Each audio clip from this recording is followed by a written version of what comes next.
کوئی مغفرت چاہنے والا جس کی میں مغفرت کروں، اب تو بنے گی، کیا ہے کوئی سوال کرنے والا جس کا میں سوال کو پورا کروں، ہے کوئی ضرورت مند جس کی ضرورت کو پورا کیا جائے. اور یہ اعلان پوری رات چلتا رہتا ہے یہاں تک کہ صبح صادق ہو جاتی ہے. اس لیے اس رات کی قدر کرنی ہے، اور قدر یہی ہے کہ اس رات کو وصول کیا جائے اللہ کے ذکر کے ساتھ، قرآن پاک کی تلاوت کے ساتھ، تہجد کے اہتمام کے ساتھ، نوافل کے اہتمام کے ساتھ، دعاؤں کے ساتھ اپنے پچھلے گناہوں کے اوپر معافی مانگی جائے. کیونکہ اسی رات میں میرے بزرگوں اللہ کی طرف سے پورے سال مرنے والوں کی فہرست ملک الموت کے حوالے کر دی جاتی ہے.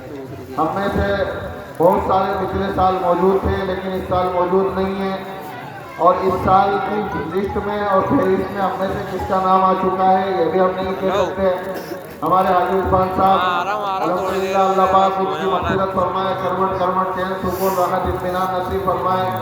ان کی خصلتیں اور ان کی اچھی عادتیں اللہ پاک ہمیں اپنانے کی توفیق عطا فرمائے. بڑے نرم طبیعت، خوش مزاج، سخاوت، یعنی بہت ساری خوبیاں ایسی تھیں ان کے اندر جو ہر کسی کے اندر نہیں ہوتی، اور بہت ساری صفات اللہ پاک نے ان کو وہ عطا فرمائی تھی جو ہر کسی کو نہیں ملتی. اللہ نے ان کو اپنے پاس بلا لیا، بڑا صدمہ ہوا، اور ہم اظہار افسوس کرتے ہیں اس بات پر کہ اللہ پاک نے ان کو اپنے پاس بلایا. اللہ پاک ان کے پسمان جان کو صبر زمین نصیب فرمائے، اور ان کی جو صفات خوبیاں تھیں وہ ان کی پسمان جان میں اور ان کے بیت میں اللہ پاک منتقل فرمائے. ہر اعتبار سے ہماری مسجد کی ماشاءاللہ سال سال خدمت کری، اور مسجد کے اعتبار سے، مدرسے کے اعتبار سے بار بار جو بھی تقاضا آتا تھا، جو بھی کام آتا تھا، بغیر کسی جھجک کے الحمدللہ پیش پیش رہنا اور آگے بڑھ کر کے حصہ لینا، یہ ان کا، یہ سمجھ لو کہ ان کی رگ رگ کے اندر اترا ہوا تھا. مدرسے کے امتحان ہوتے تھے، خود کہتے تھے مفتی صاحب جتنے بھی ممتحن حضرات آئیں گے ان سب کی دعوت میری طرف سے رہے گی. سخاوت کوٹ کوٹ کے اللہ پاک نے ان کے اندر بھری تھی. رشتہ داروں کی دعوت کرنا، جماعت کے ساتھیوں کی دعوت کرنا، اور بھی اللہ نے بڑی سخاوت دی تھی.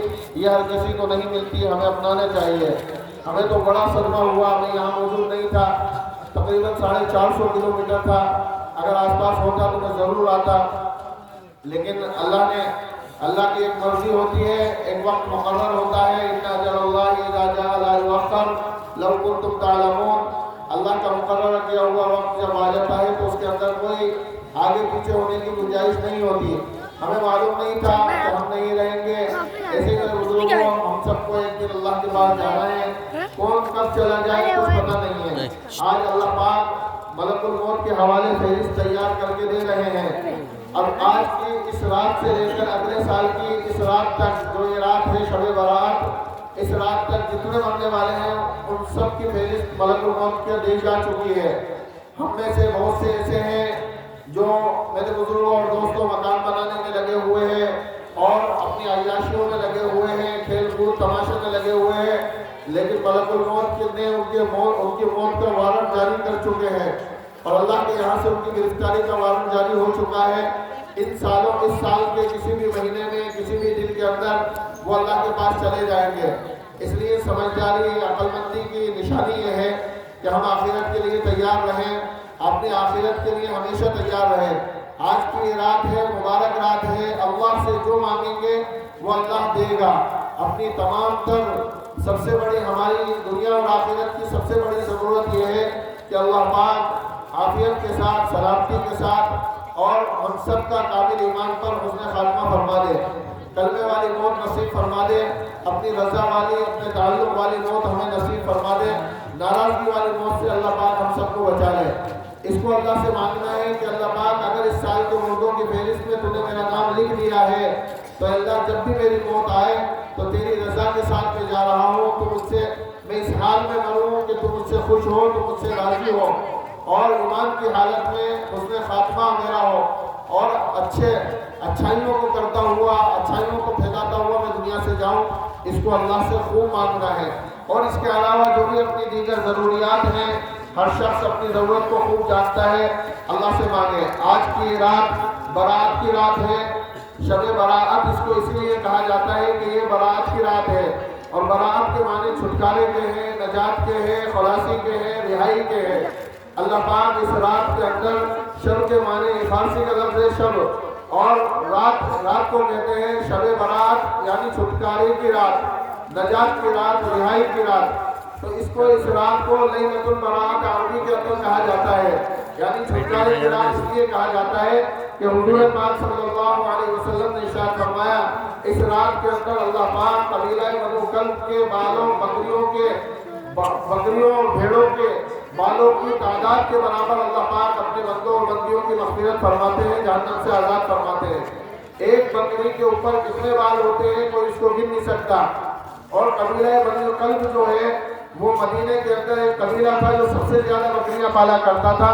حضور پاک صلی اللہ علیہ وسلم نے ارشاد فرمایا کہ اس قبیلے کے اندر جتنی بکریاں، ان بکریوں کے اوپر جتنے بال ہیں، ان بالوں کی تعداد کے برابر اللہ پاک اس رات کے اندر اپنے بندے اور بندیوں کی مغفرت فرماتے ہیں۔ اب مغفرت والے اعمال کرنے ہیں، اور جن اعمال سے مغفرت سے محروم ہو جاتے ہیں ان سے بچنا ہے۔ ابھی تک آپ دینی مجلس میں تھے، مغفرت کی مجلس میں تھے، اب آپ یہاں سے جائیں گے تو شیطان آپ کو بھڑکائے گا، چلو چائے پی کر کے آ جائیں، چلو دیکھ کے آ جائیں شہر کا ماحول کیسا ہے، گاڑیوں میں پیٹرول بھریں گے اور جان اور مال کا نقصان کریں گے۔ خدا نہ خواستہ گاڑی تیز چلانے میں گاڑی سلپ ہو گئی، ہاتھ پاؤں ٹوٹ گئے، تو یہ رات ہمارے لیے عافیت بننے کے بجائے ہمارے جان بن جائے گی۔ اس لیے ایسا نہ کریں، اپنے گھروں پر جائیں۔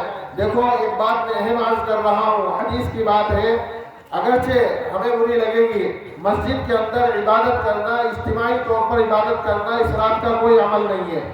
مسجد میں عبادت کا ثبوت نہیں ہے۔ اللہ کے نبی صلی اللہ علیہ وسلم کا حدیث ہے، قوموا لیلھا وصوموا نہارھا، رات میں عبادت کرو، دن میں روزہ رکھو، لیکن یہ کہیں سے ثابت نہیں ہے کہ مسجد میں عبادت کرو۔ لہذا ہم اپنے گھروں کو مسجدیں بنائیں، گھر پر جا کر تہجد کا اہتمام کریں، گھر پر جا کر قرآن کی تلاوت کا اہتمام کریں، صلاۃ التسبیح کا اہتمام کریں، اور خوب رو رو کر گڑ گڑا کر اللہ سے اپنے گناہوں کی معافی مانگیں۔ اور انفرادی طور پر اگر ہم مسجد میں آئے ہیں تو مسجد میں بھی پڑھ سکتے ہیں، کوئی گناہ نہیں ہے، لیکن مسجد میں